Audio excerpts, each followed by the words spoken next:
Good neighbours Kalapara মহিলা সমিতিও কাদের দ্বারা প্রতিষ্ঠিত? আপনাদের দ্বারা। ভাগ্য উন্নয়ন হবে কাদের? আপনাদের। এই ভাগ্যের পরিবর্তন যদি আপনি না করতে চান, তাহলে কি অন্য কেউ পরিবর্তন করে দিতে পারবে? আপনার ক্ষুধা লাগছে, খাইতে হবে কাকে? আপনাকেই খেতে হবে। এখন বলেন, এই যে আপনারা এতগুলো লোক সামনে উপস্থিত হয়েছেন, আমরা যদি আপনাদের সাথে বিরোধিতা করতে চাই পারবো? আপনারা এক থাকলে পারবো? পারবো না। কারণ কি? আপনারা হচ্ছে অনেক মানুষ, শক্তি আপনাদের অনেক। তো এখন প্রশ্ন হচ্ছে হলো ঋণ খেলাপি। ঋণ খেলাপি মানে কি? দূষিত ব্যক্তি। ঋণ খেলাপি মানে দূষিত ব্যক্তি। ওর নিজের জীবনই শেষ করে ফেলাইছে, বুঝতে পারছেন? ও মরে যেও শান্তি পাবে না।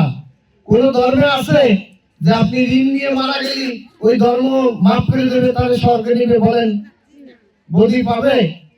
অর্থাৎ তার ঋণ মুক্ত অবস্থায় তার এই পৃথিবী থেকে বিদায় নিতে হবে।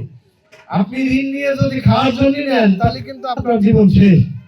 ঋণ নিতে হবে ভাগ্য উন্নয়নের জন্য, কর্মসংস্থানের জন্য।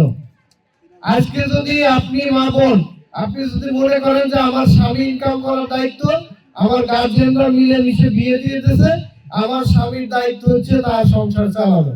এখন স্বামীর যদি 50 টাকা বা 100 টাকা ইনকাম হয়, আপনি যদি মনে করেন যে ওই 100 টাকার উপর দিয়ে আপনার জীবন যাপন করবে, তাহলে কি আপনি ভবিষ্যতে চিন্তা করতে পারবেন? পারবেন না।